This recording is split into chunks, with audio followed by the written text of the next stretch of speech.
गीतांच्या या मैफिलीमध्ये मी काय बोलणार, कदाचित नंतर ती गाणी ती सूर्यगाणी संगीत ऐकायचं असेल तर कॉन्ट्रास्ट म्हणून कदाचित आम्हाला आमंत्रण दिलं असावं. त्यामुळे फार मी बोलत नाही.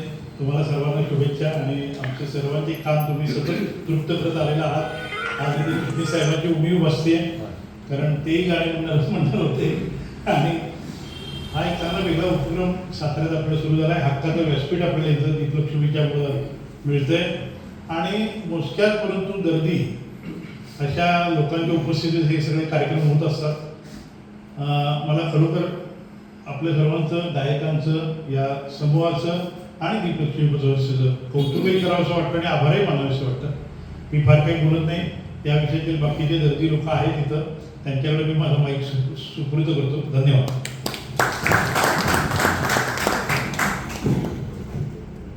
धन्यवाद डॉक्टर सर. व्यासपीठावर सर्व मान्यवर आणि समोरचे दर्दी श्रोते, आज खरं विषय असा आहे की मी बोलू शकत नाही कारण आतापर्यंत विचारांना चक्र केली जाते बर्मन बीट्स किंवा मोहम्मद रफी स्पेशल, मग त्या लोकांना बोलता येतं. आज मी कशावर बोलणार? हा एक वेगळा विषय समोर आहे. कोणं टाकलेलं आहे, काय बोलून दाखवतं बघा, सास म्हणते टाकलेले दिसते. पण आता डॉक्टर श्रोत्री म्हणले त्याप्रमाणे निश्चितच सदाबहार गाणी आहेत, सगळे निश्चितच करणार आहेत. नुकताच ह्या ग्रुपचा मला वाटतं हुपरीला कार्यक्रम झाला, हुपरीला, आणि तो लाईव्ह होता, कराओके नव्हतं ना. त्यामुळे त्यांचं पहिल्यांदा अभिनंदन करू की सातारच्या बाहेर सुद्धा तुम्ही केलेलं आहे कार्यक्रम चांगला झाला. त्या वार्ताहराचा मला फोन आला होता, म्हणजे हुपरीचा एक वार्ताहर जो पेट्रोल पंपवर नोकरी करतो, त्यानं मला सांगितलं की तुमच्याकडची लोक इथं आली ती म्हणून, आणि त्यांनी खूप चांगला कार्यक्रम झाला असं सांगितलं. या निमित्तानं हा शब्द जो आहे सदाबहार, तो त्याच्यावर बोलावं असं माझ्या डोक्यात आलं. कारण त्याला कारण असं पडलं, मी एमबीएला शिकवताना इंटेलेक्च्युअल प्रॉपर्टी राईट शिकवताना मी त्यांना कॉपीराईट शिकवत होतो. कॉपीराईट शिकवताना रिमेक कसे केले जातात, रिमिक्स कसे केले जातात. त्यामुळे डॉन बघितला का असं विचारलं तर त्या ही जेन झी होती, म्हणजे 2000 नंतरची एमबीची पिढी आहे सगळी. कोणी डॉन बघितलेलं नाही. अमिताभचा पण नाही, शाहरुखचा पण नाही, ही परिस्थिती. मी त्यांना काय सांगतो की डॉन जो अमिताभचा डॉन होता तर आम्हाला आमच्या आवडीचा तो होता आणि त्याचं रिमेक करताना फरहान अख्तरनं किती सुंदर बदल केला आहे त्यांना सांगायचं तुम्हाला की जुन्या डॉनमध्ये जर डॉन को पकडणे मुश्किल आहे नामुमकिन आहे हा डायलॉग होता, तरी डॉन पकडला गेला त्याच्यामध्ये मरतो, मग दुसरा तिथे येतो ना. म्हणजे मूळ वाक्याला बाधा पोचते जुन्या पिक्चरमध्ये. पण फरहान अख्तरनं विचार करून नव्या डॉनमध्ये मात्र डॉन पकडला गेलेला नाही, हे लक्षात ठेवा. त्यांना डॉन को पकडणं मुश्किल आहे नामुमकिन नाही हे सिद्ध केलं नव्या डॉनमध्ये फरहान अख्तर. त्याच्यात शाहरुखचे 3 डॉन निघाले त्यामध्ये. हे तर आम्हाला सांगायचं होतं पण तरी कुणीही डॉन पिक्चर बघितलेला नव्हता, ना अमिताभचा ना शाहरुखचा. जे जेनजीचा पण शाहरुख खान आहे.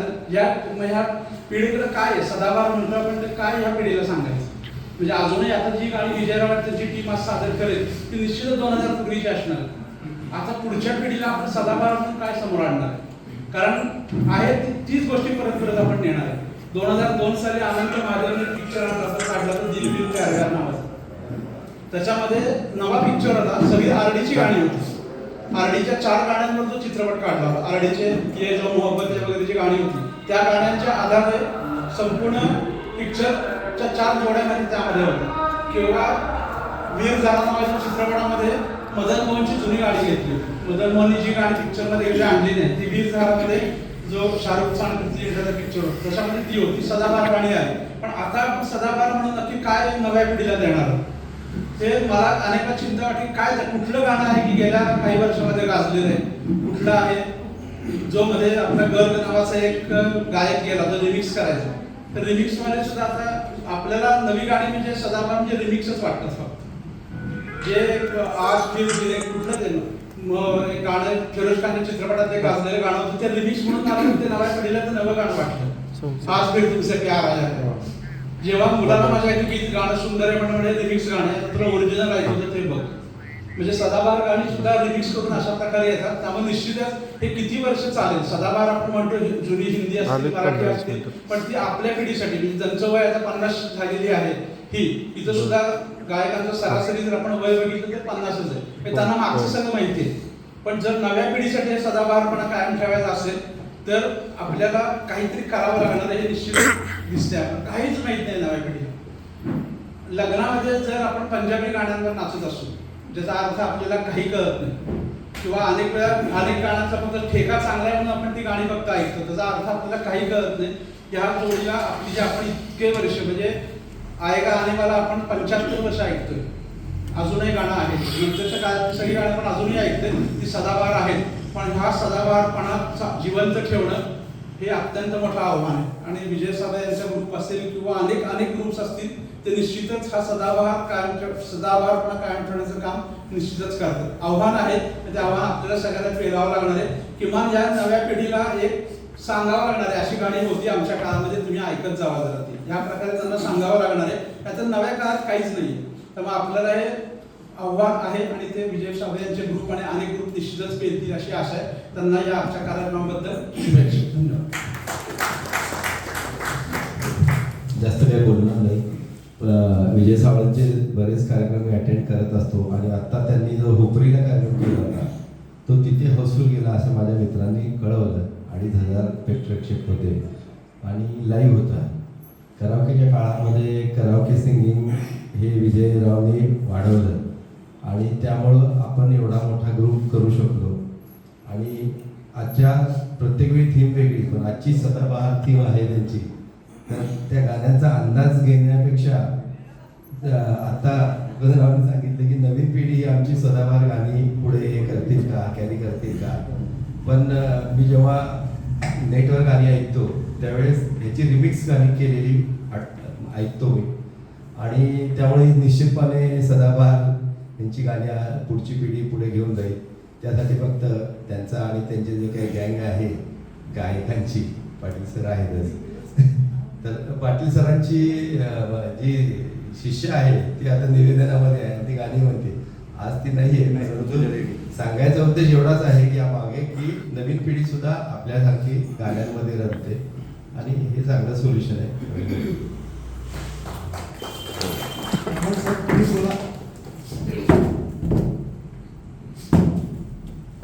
नमस्कार. या कार्यक्रमाचे सर्व म्हणजे मार्गदर्शक व्यासपीठावरील आणि मान्यवर इथे कुटाळे सर बसले माझे, तर आणि सर्वांना मी नमस्कार करतो. मला ही सगळी हिंदी गाणी आवडतात कारण माझं वय आता 74 आहे आणि तरुणपणीच्या काळात मी मुंबईला होतो, तर ते मॅटिनला हे सगळे सिनेमा बघायचे. तर मला आता आठवण झाली की मुंबईला एक सुपर सिनेमा आहे नॉवेल्टीच्या पुढे, आता असेल की माहिती नाही. तर जुना आपला फागुन जो सिनेमा होता, उत्कृष्ट संगीत वगैरे असेल, तर तो तिथे मॅटिनीला सिल्वर ज्युबिली झाला होता. असे अनेक जुने सिनेमा आहेत. आपलं 65 पर्यंत मला असं वाटतं की 65 सालापर्यंत एक सुवर्णयुग आहे. मला हिंदी सिनेमाच्या जुन्या गाण्यांचा मी अभ्यास करत असतो आणि माझ्या मोकळ्या वेळात मी रागबेस गाणी ऐकतो. म्हणजे समजा खमाज आहे तर युट्यूबला खमाज सर्च दिला की खमाज रागातली गाणी असतील, भैरवीतली असतील, देशमधली असतील. देश माझा अतिशय आवडता राग, भाग्यश्री माझा आवडता राग. तर असं सगळं वैभव आपल्याकडे आहे. आणि दुसरा एक उपक्रम साबळेसर मी आता सोडून असा केला आहे की गाण्याचं रसग्रहण करायचं. वेळ लागतो, 2-2.5 तास लागतात. तर अशी 10-12 गाण्यांचं रसग्रहण माझ्याकडे आता लिहून झालंय. आणि मी आता फडकेसर माझ्याकडे शेजारी बसले, फडकेसरांचा कॉपीराईटचा अभ्यास दिसतोय, पण मी गुगलवर जे काही कॉपीराईटचं बघितलं तर 60 वर्षानंतर कॉपीराईट संपतो असं गुगलने आलं. तर त्यामुळे ओरिजिनल जे गाणं आहे ते लिरिक्समध्ये आपण घेऊ शकतो, खाली लगेच रसग्रहण करू शकतो, मग त्याच्यामध्ये काही कॉपीराईटचा प्रश्न येत नाही. तर अशा पद्धतीने मी माझा हिंदी जुन्या गाण्यांचा अभ्यास फक्त चालू येतो आणि त्यांना आनंद मिळतो आणि जुन्या आपल्या आठवणी येतात. म्हणजे आपल्या तारुण्यात आपण कोणत्या मित्रमैत्रिणींबरोबर सिनेमा बघितला होता हे सगळं त्या गाण्यातनं आठवण येते. एक तुम्हाला गंमत सांगतो म्हणजे की आत्ता मला आठवली ती माझी पडद्याआड गेली होती, पण आपला ब्रेन सुद्धा सुपर कॉम्प्युटर असतो. तर तिथे मोठी सिनेमा म्हणते नॉवेल्टीच्या पुढे आणि तिथे सच्चा सुद्धा हा सिनेमा लागला होता. त्याला थिएटर मिळू शकत नाही, चांगलं थिएटर नाच म्हणजे मुंबईत नाच किंवा ड्रीमलँड किंवा अप्सरा. तर आमच्या कॉलेजमधल्या मुली काय म्हणायच्या की हे आम्हाला तिकडे घेऊन जा, कारण तिथे त्यांना भीती वाटायची. गोतीच राहतो म्हणजे रेड लाईट एरियामध्ये टॉकीज होतं आणि तिथे तो 25 आठवडी चालला होता. तर अशा सगळ्या आठवणी आपल्याला जुनी गाणी देतात.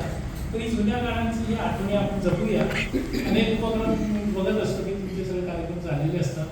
तर मला त्याच्या श्रोता पण यायला आवडेल आणि कधीतरी तुमच्या एखाद्या कार्यक्रमात एखाद्या गाण्याचा आपण रसग्रहण करू. आजच सकाळी मी आपलं दूर गगन की छावा तसं किशोर कुमारचं गाणं आहे आणि त्या गाण्याचं असं वैशिष्ट्य आहे की सब कुछ किशोर कुमार, शेजारी मुलगा अमित कुमार, लहान बाळ संगीतकार तेच, गीतकार अजून गुगलवर चुकीचं दाखवत आहे. गुगलवर शैलेंद्र दाखवतात, पण शैलेंद्रला ते गाणं लिहायला वेळ नव्हता. किशोर कुमारनीच लिहिलं. तर अशी अनेक अमर गाणी आहेत आणि ह्या माध्यमातून तुम्ही आवडी जपताय, तर मला त्याचा खूप आनंद आहे. आणि पुढच्या वेळेला आपण जर आपलं टार्गेटेड ऑडियन्स म्हणजे तरुण मुलांना आणूया, तर तरुण मुलांना आणलं तर त्यांनाही ते गोडी मिळेल. नवीन गाणी सुद्धा चांगलीच आहेत.